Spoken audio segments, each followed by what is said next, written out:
What's up, y'all? Welcome back to the Let's Get It Gaming Daily News with your boy JoJo for this past Memorial Day weekend.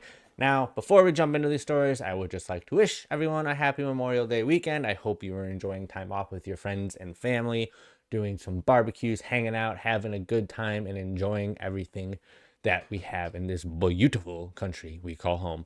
All right. Let's jump into our story number one. This comes from Naughty Dog. This comes from Eurogamer's Victoria Kennedy. Naughty Dog's Neil Druckman claims he didn't say his next game could redefine mainstream perception of gaming. This is kind of jumping off the story from last week, but this is just updated. Naughty Dog studio head Neil Druckman has pushed back on claims he said Naughty Dog's next project could redefine mainstream perception of gaming, saying his words, context, and intent were unfortunately lost in an interview with Sony. In an image appended to his message, Druckman highlighted the eyebrow-raising phrase "Naughty Dog's next game could redefine mainstream perception of gaming," and then appended his original response to the interview question: is there a personal vision or dream you hope to see realized in the realm of entertainment, which I've written out in full below. Well, I've been very lucky that I've already had that. I got the chance to make several of my dream projects. I am working on a new one right now, and it's maybe the most excited I've been for a project yet. I can't talk about it, but our bosses will get very mad at me. And I guess in general, there is something happening now that I think is very cool, which is there's a new appreciation of gaming that I've never seen before. Like when I was growing up, gaming was more for kids, more of a kids thing. Now it's clearly for everyone, but it's like if you're a gamer, you know about the potential of games, and non-gamers, they don't really know what they're missing out on. So long story short, he put out a whole. You can go check out his tweet. He put out an entire breakdown of the interview. Essentially, he said most of that, but what he didn't add in there was going to be redefining. He kind of said he just rambled and said he's appreciated and he's looking forward to their next project. It's going to be good. It's going to be exciting. He's never been more excited for the next game that he's making, or he's never been more excited for a game that he's making than this one right now. Which I'm kind of glad he clarified, because Naughty Dog is very good at keeping what's it called? Excitement. I don't want to say excitement, but perceptions at a mid-level, just because they don't ever want to, under-deliver, over-promise, essentially. That's not right. That's the opposite. Under-promise. Nope. Yeah, under-promise, over-deliver. That's what it is. Under-promise, over-deliver is what they're really good at. And Sony, I think, has been pretty good at that within the last 5 to 10 years of saying, like, this is what we're doing, this is what we have, this is what's going to be at a showcase. Don't get excited for this or that. So it's good to see them putting out there the exact information that they wanted to put out there, and make sure they keep a control over the narrative, so it doesn't make Naughty Dog come off as, like, I guess, pretentious, or think that everyone's expecting this game-changing moment in the gaming history, and it's just like a fantastic different type of Last of Us or Uncharted game. So that's good. They put the perception into context. I appreciate it. I love Neil Druckman. I respect everything that man does. He puts so much work and thought into everything he does, and I'm glad he was able to alter the narrative so it made sense and was true, and not realize it's false somewhere down the line. But let's jump into story number 2. We got some more Last of Us news. This comes from Eurogamer's Victory Kennedy. The Last of Us Season 2 cast Jeffrey Wright reprising his role as Isaac. Jeffrey Wright has joined the cast of The Last of Us Season 2. The actor, who has previously starred in James Bond films including Casino Royale, Quantum of Solace, and No Time to Die, will appear as Isaac, the same character he played in the video game version of The Last of Us. I won't give out any spoilers here, but my official show description says Isaac is the quietly powerful leader of a large militia group who sought liberty but instead has become mired in an endless war against a surprisingly resourceful enemy. We're beyond thrilled that Jeffrey Wright is joining the cast, the game's developer Naughty Dog shared on social media platform X. This is a quote from Naughty Dog's Twitter, or X.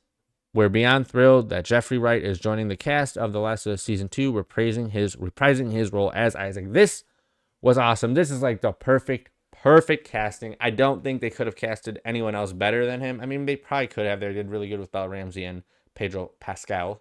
Excuse me. But I don't think anyone could honestly play Isaac better than Isaac. I love this actor too. He does some great stuff. And I'm looking forward to seeing what he brings to the real life version of the character. It's gonna be sick, and I'm super hyped for this. But I think we still have to wait till 2025, unfortunately. But let's jump into story number 3. This comes from IGN's Michael Kripp. Next Doom game has a name, will be revealed at Xbox Game Showcase report. Bethesda and id Software's next Doom game is reportedly called Doom: The Dark Ages and is expected to be revealed at next month's Xbox Showcase, according to Insider Gaming. A report from the site says fans will see the next entry in the classic first-person shooter franchise when Microsoft holds its gaming event come June 9th. It adds that the title has been in development for at least 4 years, and judging by early details from last year, it may feature a medieval theme. Its next mainland Doom game has been rumored for years, though it has been called a different name in the past. Leaked Microsoft court documents from 2023 revealed something known as Doom Year Zero. If Doom: The Dark Ages is real, it's likely the final name for the project. While Bethesda has never officially confirmed that such a project exists, a recent IDKFA trademark filing from ZeniMax Media has made fans hoping an announcement could be on the horizon. That's cool. I know there's a lot of Doom fans out there. I know people loved the Doom Eternal. I've never played Doom Eternal. Well, I've played it, but I've never made an effort to really dive into them. They're just, I don't know. I like big story narrative games, and Doom is just never that for me. The run and gun just never been my thing, but I figured it was a good story to put in there. I know there's a lot of Doom fans, and you guys would like some updates, and now you got them. So that's great. And hopefully it'll be shown in the next week or so at Summer Games Fest, Xbox Showcase. We got a lot of gaming content coming in the next couple weeks here. I can't wait to cover it all. It'll all be in our daily updates every day because it's a daily update. All right, let's jump into story number 4. This comes from Insider Gaming Tom Henderson. First Black Ops 6 gameplay images have been revealed in new teaser. The first gameplay images of Black Ops 6 have been revealed in a new teaser that took place this weekend. It was an event-filled Sunday. Black Ops 6 this weekend as a new round of teasers for the game came courtesy of Noah J456. During his live stream, Noah played a video from Activision which played a new teaser for Black Ops 6, confirming the setting to be the Gulf War. As spotted by some eagle-eyed fans, the teaser also contained what appears to be our first glimpse at Black Ops 6 gameplay. As reported by Modern Warzone, you can see a very short snippet of 2 characters, one of which is sliding and shooting at an enemy. Admittingly, not much else can be gathered from the gameplay snippet, but soon after Noah J played the video, the official Call of Duty YouTube channel scheduled a new live-action trailer for Black Ops 6. The latest teaser trailer is set to go live on May 28th. It's expected that the game will have its reveal trailer at this year's Xbox Game Showcase on June 9th, and with a more in-depth deep dive of the game in its own special Black Ops 6 Direct. I just want to put this out there because more Call of Duty news. I love it. I know I've been covering kind of Call of Duty news a lot recently, but it's probably the next biggest game that's dropping within the next year, or at least it's going to be announced in the next year that we know of, really. I mean, I know we have some Assassin's Creed stuff, but I don't think we have some Assassin's Creed. What else we got? I just don't think there's a lot of big drops that are happening or announced that we're aware of anytime soon. But as I said, Summer Games Fest is coming up, so maybe we'll get some big announcements there, and this will not be as big of a story. Hopefully we get a Naughty Dog announcement. I hope we get some more PlayStation announcement. I hope we get some Indiana Jones news from Xbox, honestly. I'm actually really hyped for that one. I'm looking forward to it. But I hope we just get more reveals this at Summer Games Fest. Hopefully it's chock full of stuff, and hopefully we get some new game release dates or estimated release dates or whatever, because I feel like we're in a bit of a dry spell with the gaming content right now, at least for the gaming content I like. And that's not saying much because, as I said, I like first-person narrative, third-person narrative. But I'm looking forward to what is coming out soon, and I hope we get some more information on all of these future projects sooner than later. All right, let's jump into our story number 5, some more Black Ops news. This comes from Grant Taylor Hill. Black Ops 6 will be on last-gen consoles. Information regarding Black Ops 6 has surfaced online, specifically concerning the game's pre-order status at GameStop. In an image shared online, it appears that GameStop is preparing to accept pre-orders for Black Ops 6 on PlayStation 4, PlayStation 5, and Xbox Series X consoles. This means it'll be appearing on consoles that may consider a defunct almost 4 years ago when the PlayStation 5 was released. Insider Gaming has been able to verify with multiple sources that the image is legitimate and that the Black Ops 6 will be coming to past generation consoles. As for why the image does not feature an Xbox One version, it's understood that the Series SX version is cross-generation version, meaning it will also work on the Xbox One.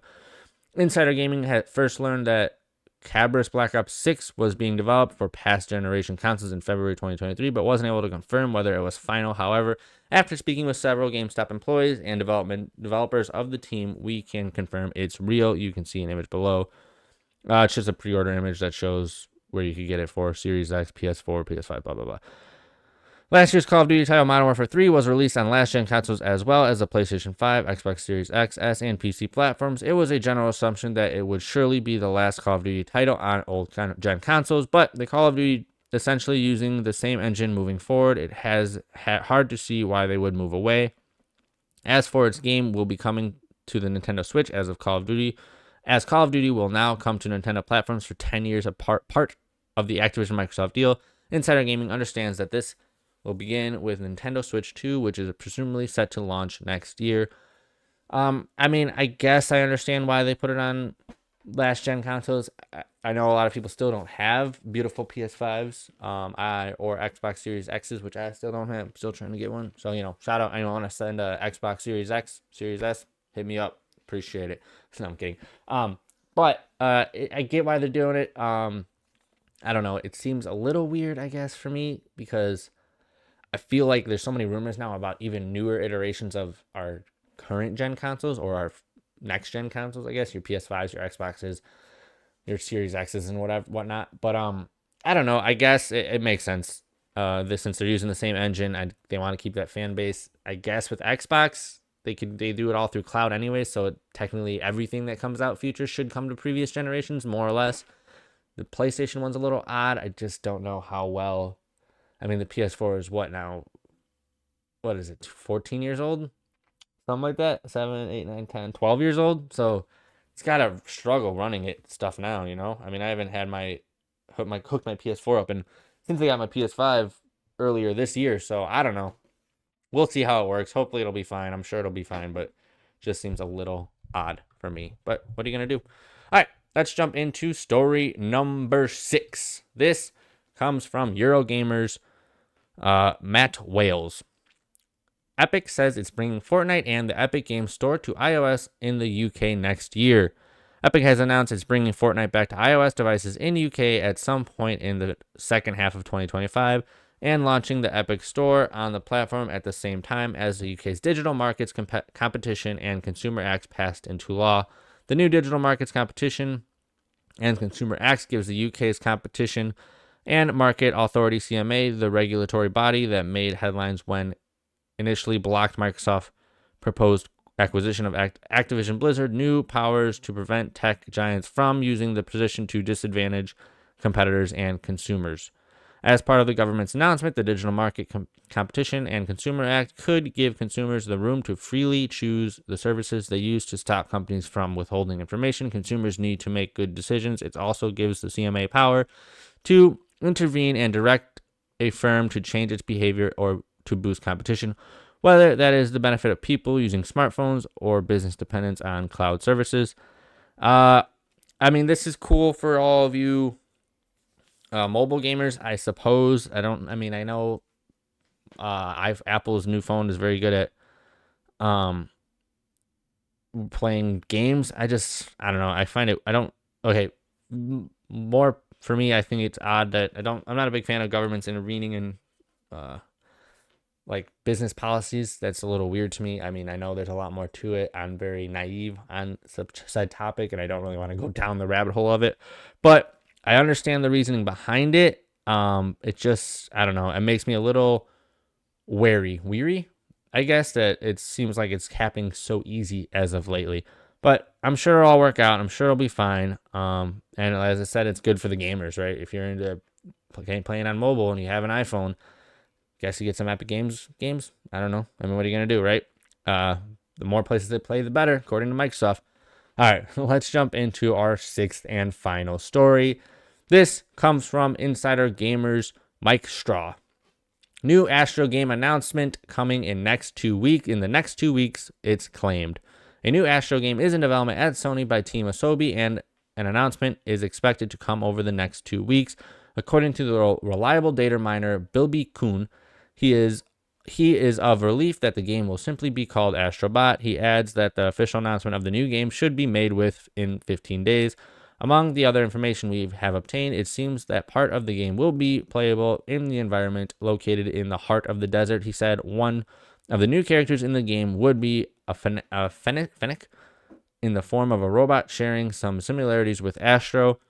He adds that the release date and official platforms are currently unknown. However, he believes the game will be exclusively to PlayStation 5 and not PSVR 2. The last Astrobot game, Astro's Playroom, was released in 2020 and came pre-installed on every PlayStation 5. It was a game that served as a free tech demo of sorts for Sony's new console and new DualSense controller. I just want to throw this in there as a little shout out. I know there's a lot of Astrobot fans. I know a lot of people love that game. I never played Astrobot, but people love it. People seem to enjoy it. It's cool that there's going to be another one. I wish it was coming to VR. I wish more than anything that Sony would support VR2 more than they initially do, because I think there's a lot of potential there. Only reason saying that is because I've started playing some VR games with my Oculus Rift, and they are great.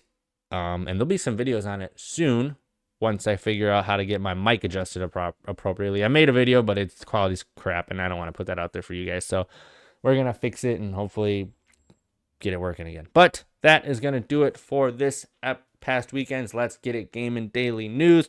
I hope you enjoyed all these stories. I hope you got well informed. I hope you are looking forward to the next video. If you are, hit that like button, give me that subscribe, hit that little notification so you know when the next video comes out. I'm having fun doing these videos. I hope the quality is getting better, as I keep saying in the start of every single one of these. I'm going to do some new ideas. I'm going to do some more VR stuff soon. As I said, I'm going to try and get these streams together. I'm going to keep uploading videos daily. I know I missed yesterday, but honestly, the reason I missed yesterday was because I was trying to troubleshoot this mic literally for 8 hours. So if anyone's an audio specialist and sees this, let me know, and I could help me figure out how to make this work appropriately. But once again, thank you all for watching. And remember, I love you, I appreciate you, and I respect you. And keep on gaming. Oh, and happy Memorial Day, y'all. I'll catch y'all in the next one. Peace.